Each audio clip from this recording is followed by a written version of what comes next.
Kondisi tanah air kita sedang menghadapi ujian berat. Suara keresahan terdengar di mana-mana. Bahkan gelombang aksi mahasiswa kembali memadati jalanan setelah harga pertamax mendadak naik di tengah malam. Merespon gejolak ini, Presiden Prabowo bergerak cepat demi menjaga persatuan bangsa. Beliau mengendus ketidakberesan pada PLN yang memonopoli pasar tetapi selalu merugi. Beliau juga langsung memerintahkan untuk menyikat habis para mafia energi. Langkah ini diperkuat strategi cerdas Menteri Keuangan Purbaya yang siap memiskinkan para pengkhianat bangsa sampai ke akar-akarnya. Lantas, bagaimana detail dari gebrakan besar ini? Ya udah, biar lebih jelas kita simak penjelasannya. Tapi jangan lupa subscribe channel ini, Tiang Politik. Perusahaan rugi, dia tambah bonus untuk dirinya sendiri. Brengsek banget ini. Ternyata kaget, banyak di antara kita termasuk saya tidak menduga kalau kita kumpulin semua aset milik negara, nilainya adalah lebih dari 1.000 miliar dolar. 1 triliun. Luar biasa. Jadi banyak birokrat-birokrat kita yang pinter sembunyikan aset. 1.000 triliun. Tinggal manajemen. Saya perintahkan, bersihkan itu BUMN.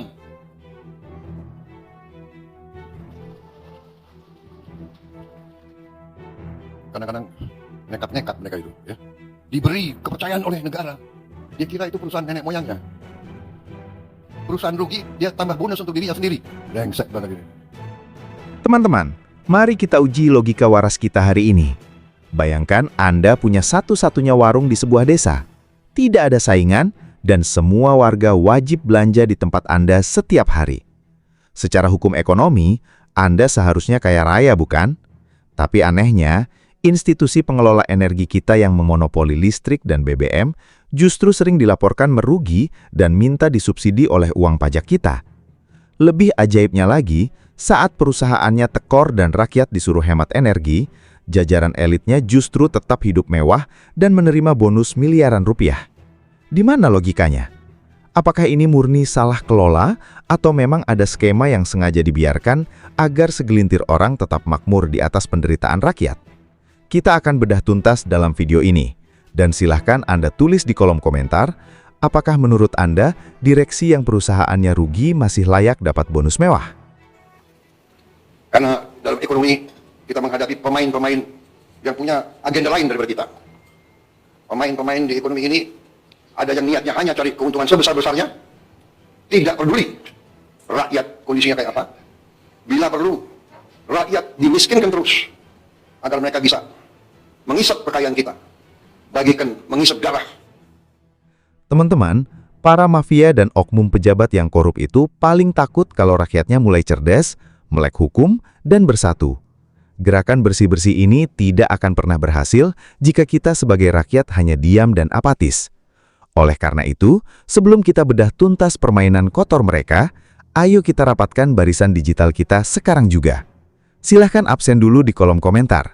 Kalian dari kota atau daerah mana? Mari kita tunjukkan bahwa rakyat kecil dari seluruh pelosok Indonesia sedang mengawasi mereka.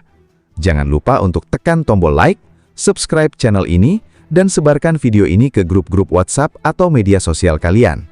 Semakin banyak yang menonton video ini sampai akhir, semakin besar pula gaung perlawanan moral kita terhadap ketidakadilan. Mari kita kawal bersama demi Indonesia yang bersih dan sejahtera. Yuk, langsung saja kita masuk ke pembahasannya. Teman-teman, sebagai rakyat kita tidak boleh hanya menjadi penonton saja. Mari kita bersatu, kita buat kolom komentar menjadi tempat kita berdiskusi, beropini, dan mengkritik pemerintah. Tapi ingat, kita gunakan akal sehat dan jangan mencaci maki siapapun. Silakan tulis kritik dan dukungan kalian di kolom komentar. Mari kita buat Indonesia lebih baik, Indonesia tanah airku, Indonesia jiwa ragaku. Mari kita masuk lebih dalam untuk membedah sebuah keanehan yang sudah bertahun-tahun dianggap biasa di negeri ini. Di atas kertas, teori ekonomi itu sebenarnya sangat sederhana dan mudah dipahami. Jika Anda memiliki sebuah perusahaan, kemudian perusahaan Anda memonopoli komoditas yang pasti dibeli oleh seluruh rakyat tanpa ada saingan sama sekali, maka perusahaan Anda seharusnya menghasilkan keuntungan yang sangat besar. Bayangkan saja, masyarakat tidak punya pilihan lain untuk menyalakan lampu selain lewat setrum mereka. Dan masyarakat tidak punya pilihan lain untuk mengisi kendaraan selain mengantri di pom bensin mereka. Tanpa perlu strategi pemasaran yang muluk-muluk atau biaya iklan yang jor-joran, produk tersebut pasti laku keras setiap harinya, karena merupakan kebutuhan urat nadi seluruh lapisan masyarakat.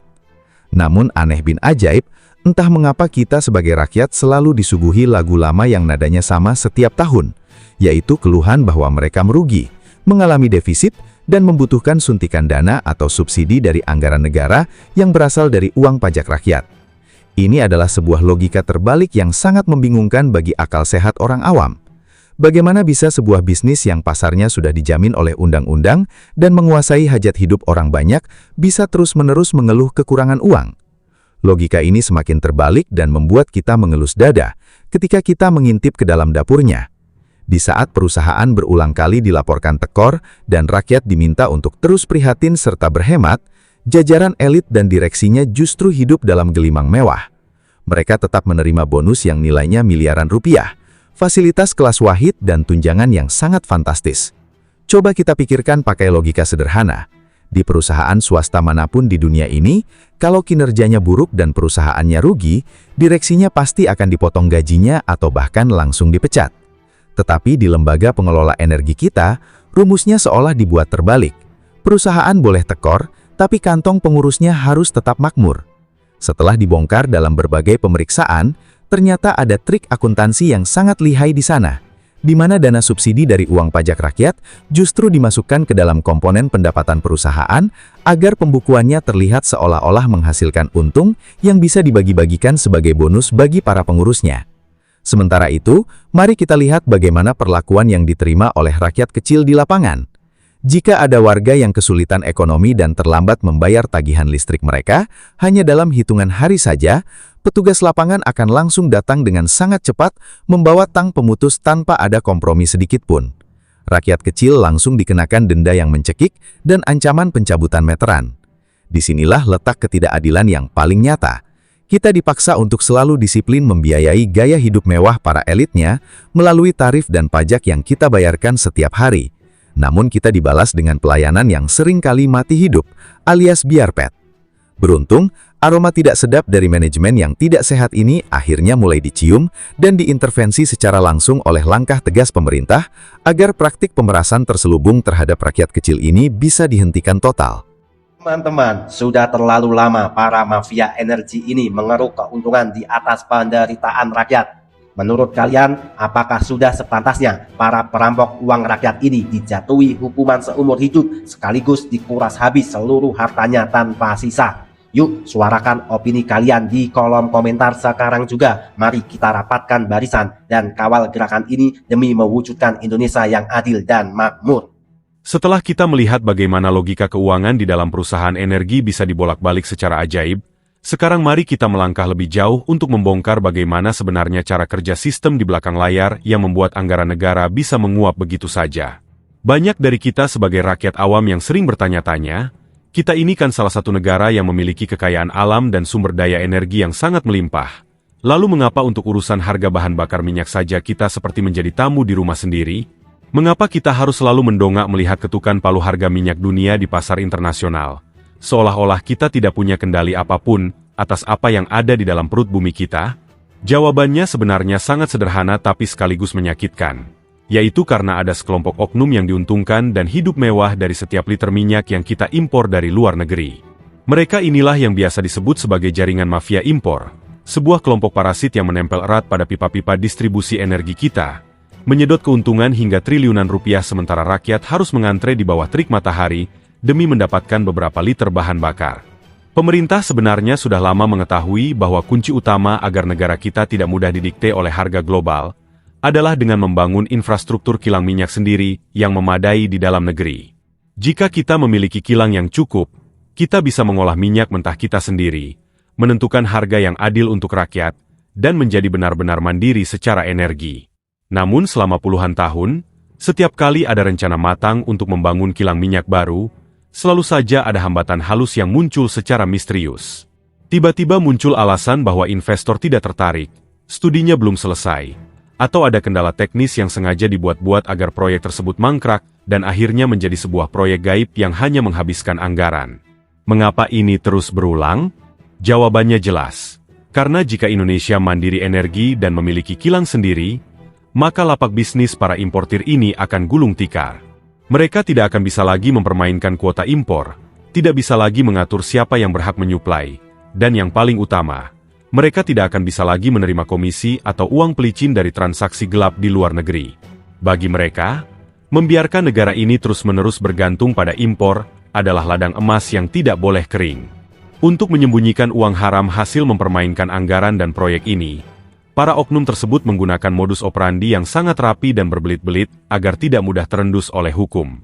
Mereka tidak akan sebodoh itu dengan menyimpan uang tersebut atas nama pribadi di bank lokal yang mudah diawasi. Mereka mendirikan apa yang disebut sebagai perusahaan cangkang atau perusahaan bayangan di negara-negara asing yang bebas pajak. Strukturnya dibuat sangat rumit, di mana aliran dana sengaja dialirkan berputar-putar dari anak perusahaan ke cucu perusahaan, hingga masuk ke cicit perusahaan agar tidak bisa dilacak oleh auditor biasa.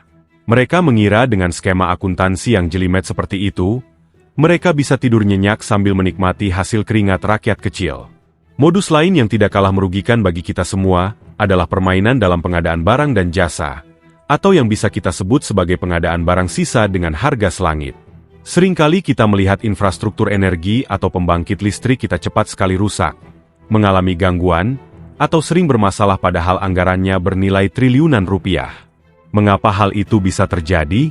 Karena oknum-oknum berbaju safari ini bekerja sama dengan vendor nakal untuk membeli barang-barang sisa atau teknologi usang, lalu membungkusnya dalam laporan seolah-olah itu adalah barang baru dengan spesifikasi premium kualitas tertinggi. Harganya digelembungkan hingga langit ketujuh demi mengejar keuntungan pribadi dalam bentuk komisi tersembunyi. Dan hal yang paling menjengkelkan adalah, ketika barang tersebut rusak dalam waktu 2 atau 3 tahun, mereka akan dengan senang hati mengajukan anggaran baru lagi untuk biaya perbaikan atau perawatan. Ini adalah lingkaran setan korupsi struktural yang sangat kejam. Di depan kamera televisi atau media sosial, mereka mungkin memamerkan penampilan yang sangat necis dan berbicara dengan bahasa yang sangat nasionalis seolah-olah sedang berjuang demi ketahanan energi bangsa. Padahal, di balik meja yang tertutup, tangan mereka sibuk merampok kantong rakyat kecil demi memenuhi gaya hidup mewah mereka sendiri. Kini kita telah sampai pada puncaknya, di mana semua permainan kotor dan logika terbalik yang dijalankan oleh para oknum pengelola energi tersebut, akhirnya harus berhadapan dengan sebuah tembok besar bernama pedang keadilan. Pertanyaan terbesar yang ada di kepala kita semua saat ini adalah, apa sebenarnya hal yang paling ditakuti oleh seorang koruptor berdasi yang sudah mengeruk uang rakyat hingga triliunan rupiah? Jawabannya ternyata bukan sekadar hukuman penjara. Bagi mereka yang memiliki tim pengacara mahal dan tabungan yang tidak akan habis hingga 7 turunan, hukuman kurungan seringkali dianggap hanya sebagai tempat istirahat sementara. Di dalam sana, dalam beberapa kasus yang sering kita dengar, mereka terkadang masih bisa menikmati fasilitas yang nyaman, memesan makanan enak, atau bahkan mengendalikan bisnis haramnya dari balik jeruji besi melalui telepon seluler selundupan.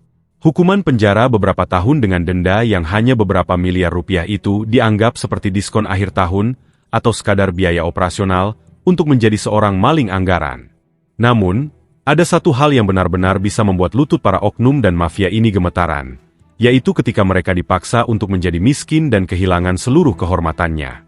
Inilah mengapa rancangan Undang-Undang Perampasan Aset dan penerapan metode pemiskinan ekstrim menjadi senjata pemusnah massal yang paling ditakuti oleh para tikus berdasi di sektor BUMN. Langkah tegas yang kini didorong oleh pemerintah bukan lagi sekadar menahan raga si pelaku, melainkan melakukan pelacakan aset secara total atau penutupan akses keuangan menyeluruh. Begitu ada oknum di sektor energi yang terbukti bermain mata dengan jaringan mafia impor atau memanipulasi proyek, negara tidak perlu lagi menunggu proses birokrasi pengadilan yang bertele-tele untuk mengamankan harta mereka. Petugas keuangan akan langsung melacak dan membekukan seluruh aliran dana. Tidak peduli apakah aset itu disembunyikan di bawah nama sopir pribadi, asisten rumah tangga, yayasan fiktif, atau bahkan dialirkan ke rekening keluarga terdekatnya, semuanya akan dikunci rapat. Metode pemutusan logistik ini sangat mematikan bagi ruang gerak mereka. Bayangkan seorang koruptor yang biasanya bisa menyuap sana-sini untuk meloloskan diri, Tiba-tiba seluruh akses ekonominya dimatikan hingga ke titik nol. Jangankan untuk membayar pengacara internasional yang mahal, bahkan untuk membeli tiket pelarian pun mereka tidak akan memegang Rp1 pun uang tunai. Strategi dingin inilah yang sedang dijalankan agar mereka bisa merasakan langsung bagaimana pedihnya menjadi rakyat jelata.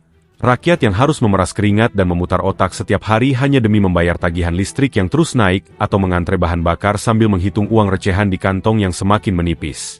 Seluruh harta hasil rampokan tersebut nantinya harus disita dan dikembalikan secara utuh ke kas negara untuk menambal defisit, atau bahkan langsung dialokasikan untuk membiayai fasilitas energi murah, seperti pemasangan panel surya gratis di desa-desa terpencil. Selain pemiskinan total, muncul pula tuntutan yang semakin kuat dari masyarakat mengenai penerapan hukuman paling ekstrim bagi para perampok energi ini. Sebagian pihak mungkin akan berbicara tentang hak asasi manusia. Namun mari kita gunakan logika kemanusiaan yang jauh lebih luas. Korupsi di sektor energi bukan sekadar mencuri uang di dalam brankas, melainkan mencuri hak hidup dan masa depan orang banyak. Ketika anggaran energi dikorupsi, dampaknya adalah harga bahan bakar melambung tinggi. Ketika bahan bakar mahal, harga beras, cabai, dan kebutuhan pokok ikut mencekik leher rakyat. Ketika listrik sering mati akibat proyek pembangkit yang dikorupsi, usaha-usaha kecil milik rakyat hancur, anak-anak tidak bisa belajar dengan layak, dan pelayanan rumah sakit menjadi terganggu. Jadi, jika ada segelintir orang yang dengan teganya melumpuhkan hajat hidup satu negara demi membeli jet pribadi atau rumah mewah di luar negeri, apakah mereka masih pantas mendapatkan belas kasihan? Ini adalah perang informasi yang sesungguhnya. Para mafia energi yang kini posisinya sudah terdesak pasti tidak akan tinggal diam begitu saja. Mereka memiliki modal yang besar, jaringan yang luas, dan kaki tangan yang siap menyebarkan narasi bohong untuk menyerang balik kebijakan bersih-bersih ini. Mereka sengaja ingin membuat kita bingung agar status nyaman mereka tetap bertahan. Oleh karena itu, perjuangan ini bukan hanya milik pemerintah di atas sana, melainkan tugas kita bersama sebagai pemilik sah negeri ini untuk tetap kritis, mengawal transparansi total, dan memastikan bahwa setiap rupiah yang kita bayarkan lewat peluh keringat kita kembali menjadi kesejahteraan yang nyata untuk seluruh rakyat Indonesia. Sebagai penutup dari seluruh rangkaian pembahasan kita hari ini, mari kita kesampingkan sejenak angka-angka audit yang rumit, istilah-istilah akuntansi yang membingungkan, atau nama-nama perusahaan cangkang di luar negeri yang membuat kepala pening. Mari kita berbicara dari hati ke hati, jujur dan terbuka, sebagai sesama rakyat kecil yang setiap hari harus berjuang di bawah terik matahari. Kita adalah orang-orang yang setiap akhir bulan harus memutar otak agar dapur tetap mengepul, di tengah himpitan harga-harga kebutuhan pokok yang terus meroket, dan di tengah rasa lelah yang teramat sangat menghadapi kenyataan hidup. Jujur saja, terkadang muncul rasa bosan, lelah, dan bahkan apatis di dalam dada kita. Kita sudah terlalu sering disuguhi drama penangkapan koruptor di televisi. Kita sudah terlalu sering melihat wajah-wajah necis berkemeja mahal yang bicaranya sangat manis atas nama rakyat, tetapi di balik layar justru merampas hak-hak paling mendasar milik kita. Rasa kecewa yang kita rasakan itu sangat wajar, dan rasa lelah itu sangat manusiawi. Namun, di balik semua rasa lelah itu, hari ini kita ingin menegaskan satu hal yang sangat penting. Kami, rakyat kecil Indonesia, menolak untuk kehilangan harapan. Kami menolak untuk percaya bahwa negeri yang besar ini sudah kehabisan orang baik. Kami masih sangat ingin percaya, dan kami memilih untuk menaruh sisa kepercayaan itu ke atas pundak para pejabat, pemimpin, dan aparatur negara yang hari ini masih teguh menjaga integritasnya. Kita tahu masih ada pemimpin yang tidurnya tidak nyenyak, karena memikirkan bagaimana cara menyejahterakan rakyatnya. Kita tahu masih ada pejabat yang tangannya tetap bersih dari uang haram, meskipun godaan triliunan rupiah di depan mata mereka begitu besar. Harapan terbesar kami sebagai pemilik sah republik ini sebenarnya tidaklah muluk-muluk. Kami tidak meminta kemewahan yang berlebih-lebihan dari negara. Kami hanya ingin hidup di sebuah negeri yang adil, di mana hukum tidak tajam ke bawah dan tumpul ke atas. Kami hanya ingin kekayaan alam Indonesia yang melimpah ruah ini benar-benar bisa dinikmati oleh anak cucu kita sendiri, bukan dikangkangi dan dihabiskan oleh segelintir mafia yang serakah. Oleh karena itu, dari lubuk hati yang paling dalam, kami menyampaikan pesan dan jeritan hati ini kepada seluruh jajaran pemerintah, para pemimpin bangsa, hingga para ketua umum partai politik yang duduk di kursi parlemen. Tolong singkirkan sejenak ego sektoral kalian. Turunkan ego politik kalian, dan bersatulah demi masa depan bangsa ini. Ada satu titipan amanah yang sangat mendesak dan tidak bisa ditawar-tawar lagi dari seluruh rakyat Indonesia, yaitu sahkan undang-undang perampasan aset secepatnya tanpa ditunda-tunda lagi. Rakyat sudah sangat lelah melihat para perampok uang negara masih bisa tersenyum lebar dan melambaikan tangan di depan kamera setelah ditangkap. Seolah-olah penjara hanyalah tempat istirahat sementara sebelum mereka kembali menikmati harta jarahannya. Kami ingin melihat undang-undang ini menjadi kenyataan, menjadi sebuah senjata pemusnah massal yang legal bagi para koruptor. Kita ingin sebuah sistem di mana kekayaan mereka langsung disita secara instan dan dikembalikan ke kas negara untuk membangun sekolah yang rusak, memperbaiki rumah sakit yang terbengkalai, serta mensubsidi listrik dan bensin bagi rakyat miskin. Ini bukan lagi sekadar tuntutan politik. Ini adalah kebutuhan mutlak agar bumi Indonesia benar-benar bebas dari cengkeraman mafia energi, mafia pangan, dan mafia korupsi yang selama ini bertindak seperti parasit di tubuh bangsa kita sendiri. Harapan besar ini juga kami tujukan secara khusus untuk pembenahan di seluruh tubuh badan usaha milik negara, BUMN, terutama instansi strategis seperti Pertamina dan PLN yang menjadi jantung kehidupan seluruh rakyat Indonesia.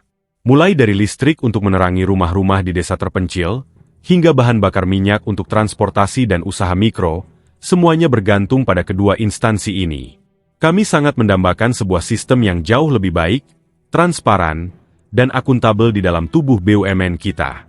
Kita ingin melihat Pertamina dan PLN dikelola oleh profesional-profesional yang jujur, bukan oleh orang-orang yang memanfaatkan jabatan demi keuntungan pribadi atau kelompok.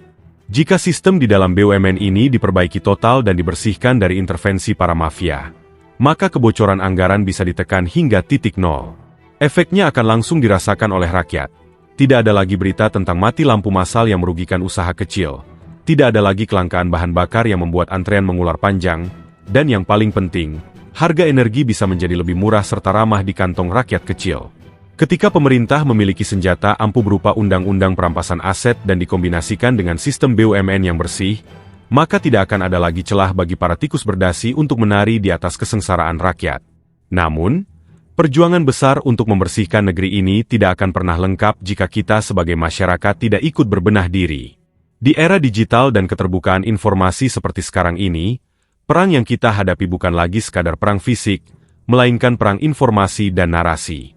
Kita harus sadar bahwa para mafia dan oknum koruptor yang ketakutan berangkasnya disegel pasti tidak akan tinggal diam.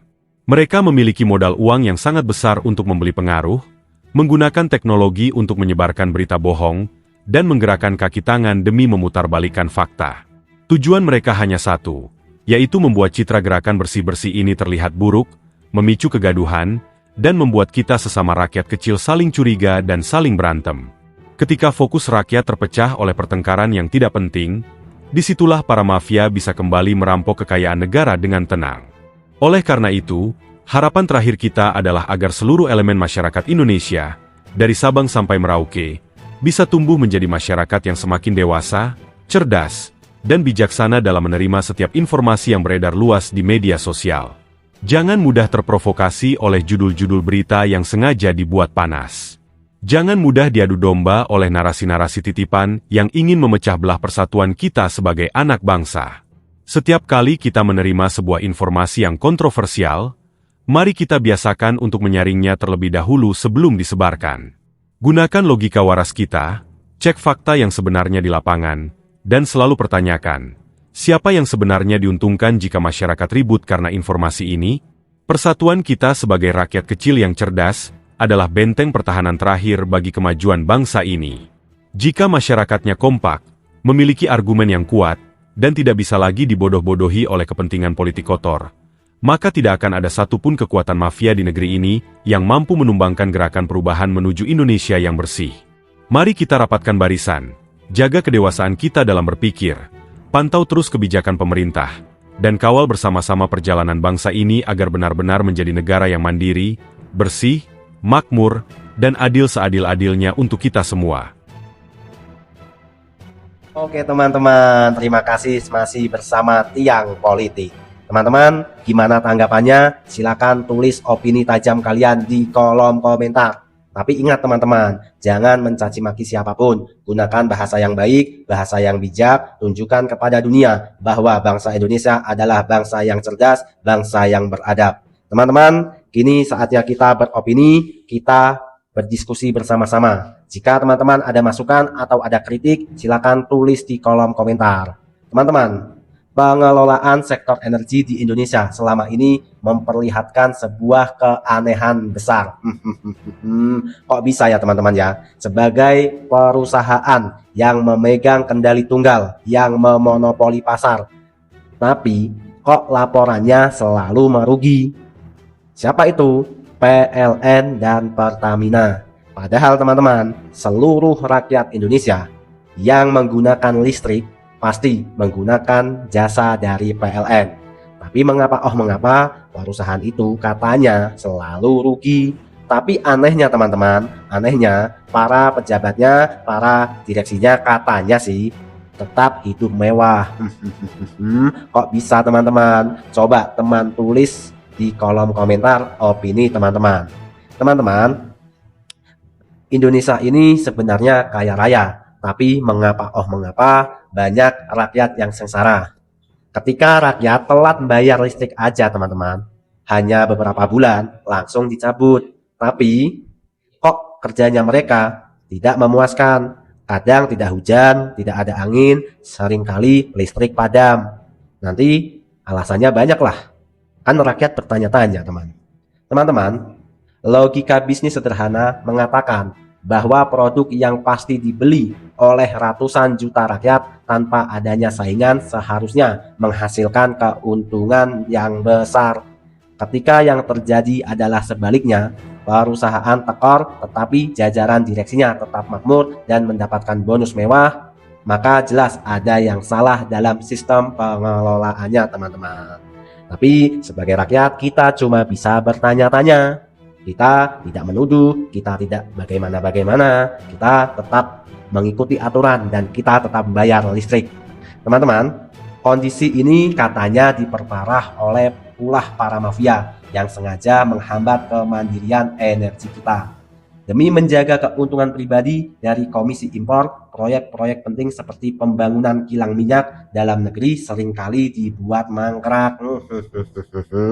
Kok bisa? Belum lagi teman-teman, adanya modus pengadaan barang dengan harga yang digelembungkan atau nama lainnya markup. Ini pun membuat kita rugi sangat besar. Negara mengalami kerugian sangat besar teman-teman. Tindakan ini bukan sekedar pencurian uang negara, melainkan kejahatan kemanusiaan karena dampak langsungnya adalah kenaikan harga kebutuhan pokok yang mencekik rakyat kecil. Gitu teman-teman. Oke teman-teman, sekarang daripada hanya monolog, saya juga ingin mengajak teman saya, salah satu YouTuber besar yang hari ini berkunjung ke studio kecil saya untuk wawancara. Kita akan bertanya-tanya kepada teman saya, seorang YouTuber besar bernama ini. Lagi ngapain Mas? Lagi ngapain? Lagi edit. Lagi ngedit. Duduk dong Mas, duduk. Siap salah? Yang salah. Namanya siapa nih? Mas Alek. Mas Alek, apakah seorang mahasiswa? Bukan. Jadi kemarin nggak ikut demo? Nggak ikut demo teman-teman. Tapi demo juga boleh teman-teman, karena itu adalah hak rakyat dan itu diatur oleh undang-undang. Benar ya Mas ya? Sangat betul. Ini bikin konten apa Mas? Adalah. Oke, ada. Oke. Mas, saya mau nanya Mas. Kan banyak sekali isu di luar sana, ya ada yang pro, ada yang kontra. Ada yang bilang MBG harus dihentikan, tapi ada yang bilang juga kami butuh MBG. Kalau Mas Alek gimana pendapatnya? Bagus sih, MBG ada, MBG bagus. MBG bagus. Nggak ada juga bagus. MBG bagus ada, nggak ada juga bagus. Nanti dulu Mas.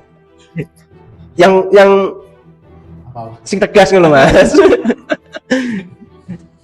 Gimana Mas Alek, menurut Mas Alek bagusan MBG ada atau dihentikan saja? Menurut saya MBG bagus. Ya. Tapi sistemnya yang kurang bagus. Oke. Katanya Mas Alek MBG itu bagus, tapi sistemnya yang kurang bagus. Jadi harus diperbaiki lagi. Sekali lagi Mas Alek. Menurut Mas Alek, setuju atau tidak kalau para mafia energi dan para pejabat yang korup itu dihukum seumur hidup dan dimiskinkan total? setuju atau tidak? Karena ini sangat setuju. Sangat setuju, Mas. Sangat setuju. Alasannya apa, Mas? Bikin rakyat itu, Bos.